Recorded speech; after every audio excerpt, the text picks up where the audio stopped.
ఇప్పుడు చంద్రబాబు నాయుడు ఈ రాష్ట్రంలో 40 సంవత్సరాల నుంచి ఎవరితో పొత్తులు పెట్టుకుంటాడు, ఎవరన్నా నల్ల షర్టులు వేసుకొని తిడతాడు, అందితే జుట్టు పట్టుకుంటాడు, అందకపోతే కాళ్ళు పట్టుకుంటాడు. చంద్రబాబు నాయుడికి అధికారం కావాలి.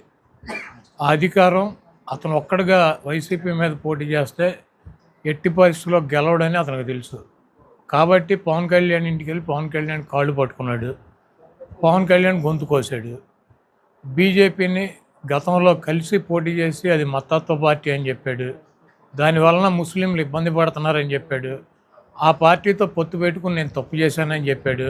మళ్ళీ ఈరోజు ఢిల్లీ వెళ్ళి పవన్ కళ్యాణ్ చంద్రబాబు 3 రోజులు పడిగాపులు పడి అక్కడ అమిత్ షా గారు చెప్పినటువంటి 6 పార్లమెంట్లు 10 అసెంబ్లీలు అడిగిని కిక్కురు మనకుండా ఇచ్చి ఈయన వెళ్ళి అక్కడ దెబ్బిమోహం వేసుకుని అడుగు తినేవాళ్ళగా అక్కడ కూర్చుని పొత్తు పెట్టుకుని వచ్చి బీజేపీ ఎవరు అడిగారు? మోడీ గారు అడిగారు, అమిత్ షా అడిగాడు చంద్రబాబుని, బాబు గారు పొత్తు పెట్టుకుందామని.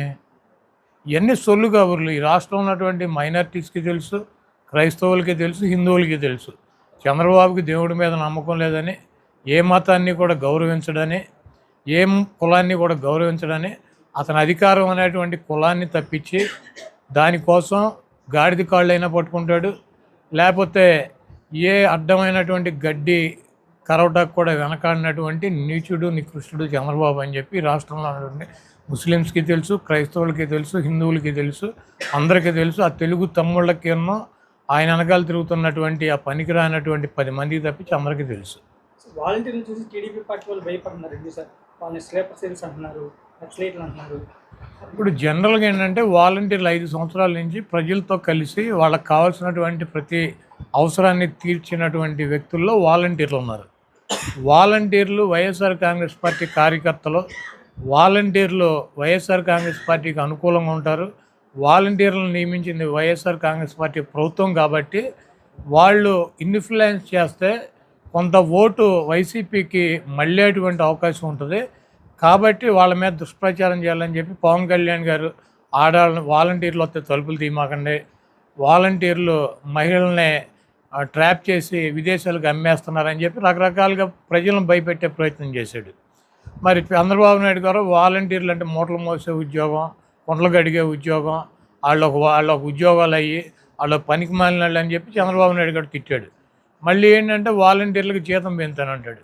వాలంటీర్లకు జీతం ఏం పెంచడు. వాలంటీర్లను పీకేసి జన్మభూమి కమిటీలు అని చెప్పి తెలుగుదేశం పార్టీ కార్యకర్తలను పెట్టుకుని వాళ్ళకి ఇచ్చుకుంటాడు జీతాలు. వాళ్ళతో కరప్షన్ చేయించుకుంటాడు గతంలో లాగా. వీళ్ళందరినీ ఇంటికి పంపించేస్తాడు. కాబట్టి వాలంటీర్లకి ప్రజలకి మంచి సంబంధాలు ఉన్నాయి. వాలంటీర్లు ప్రజలు 5 సంవత్సరాలు వాలంటీర్లు ప్రజలకు సేవ చేశారు. వాళ్ళు ఏమన్నా జగన్మోహన్ రెడ్డి గారి ప్రభుత్వానికి అనుకూలంగా పనిచేస్తారేమో, ఏమన్నా ఒక 4 ఓట్లు వైసీపీకి అనుకూలంగా ఎంచుతారేమో, కాబట్టి వాళ్ళ మీద మహిళలను ఎత్తుకుపోతారని, వాళ్ళు పనికి మాలినాళ్ళని, వాళ్ళు స్లీపర్ సెల్స్ అని చెప్పి ఇట్లా పిచ్చి మాటలు చెబుతున్నాడు. వాలంటీర్లని మళ్ళీ జీతాలు పెంచానంటాడు వాళ్ళకి. వీళ్ళనే ఉంచుతాడా చంద్రబాబు నాయుడు? వస్తే మేము పెట్టినటువంటి వాలంటీర్లు ఉంచుతాడా? ఈ రాష్ట్రం ఉన్నటువంటి 2 లక్షల మంది వాలంటీర్లను పీకేసి తెలుగుదేశం పార్టీ జన్మభూమి కమిటీ సభ్యులను పెట్టుకుని వాళ్ళకి జీతాలు పెంచుకొని వాళ్ళకి జీతాలు ఇచ్చుకుంటాడు. వీళ్ళందరినీ రోడ్డు బాలు చేస్తాడు. ఇప్పటికే పవన్ కళ్యాణ్ కానీ చంద్రబాబు కానీ విషం కప్పుతున్నారు వాళ్ళ మీద. కాబట్టి వాలంటీర్లు ఏమి అమాయకులు కాదు. వాళ్ళు చదువుకుని ప్రజలకి అన్ని వివరంగా చెప్పేటువంటి వ్యక్తులు. వాళ్ళు చేయాల్సినటువంటి కార్యక్రమాలు, ప్రభుత్వం తరఫున ఉన్నటువంటి కార్యక్రమాలు వాళ్ళు చేస్తారు.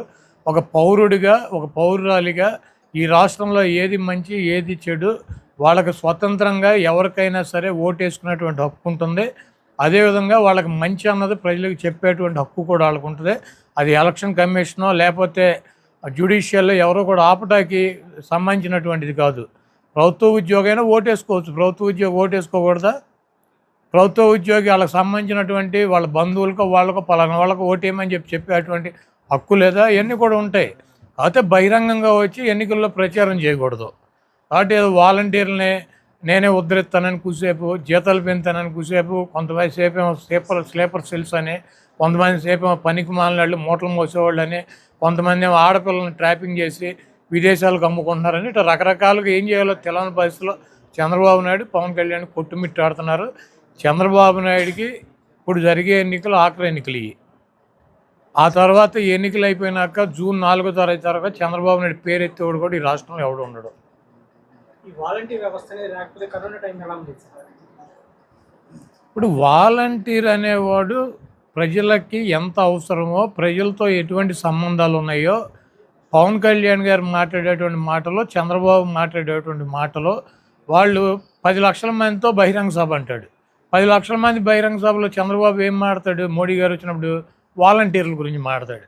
అంటే వాలంటీర్ అనేవాడి పేరు చెబితే చంద్రబాబు నాయుడు పోసుకుంటున్నాడు. వాలంటీర్ పేరు చెబితే చంద్రబాబు నాయుడు డైరెక్ట్గా పోసేసుకుంటున్నాడు. ఎందుకు?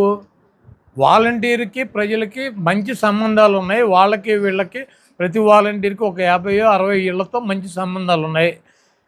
వాళ్ళు వెళ్ళి కనుక తెలుగుదేశం ప్రభుత్వం అధికారంలోకి వస్తే ఈ రకంగా ఉంటుంది, వైసీపీ అధికారంలోకి వస్తే ఈ రకంగా ఉంటుంది, మీరు జగన్మోహన్ రెడ్డి గారికి ఓటేయమని చెప్తారేమో, చెప్తే ఒక్కొక్క క్లస్టర్లో ఒక 4-5 కుటుంబాలు కనుక మారిపోతే చంద్రబాబు నాయుడుకి వచ్చి 23 సీట్లు కూడా పోయి ప్రతిపక్ష హోదా కూడా పోద్దేమో అని చెప్పి జగన్మోహన్ రెడ్డి గారు వాలంటీర్లను చూసి భయపడుతున్నాడు.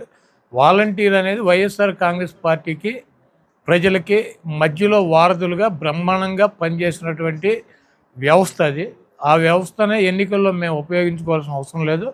వాలంటీర్ అనేటువంటి ప్రతి వ్యక్తికి కూడా ఏది మంచి ఏది చెడు, వాళ్ళు చదువుకున్న వాళ్ళు, యువకులు ఎక్కువ మంది ఉన్నారు గ్రామ ప్రాంతంలో కానీ పట్టణ ప్రాంతంలో కానీ.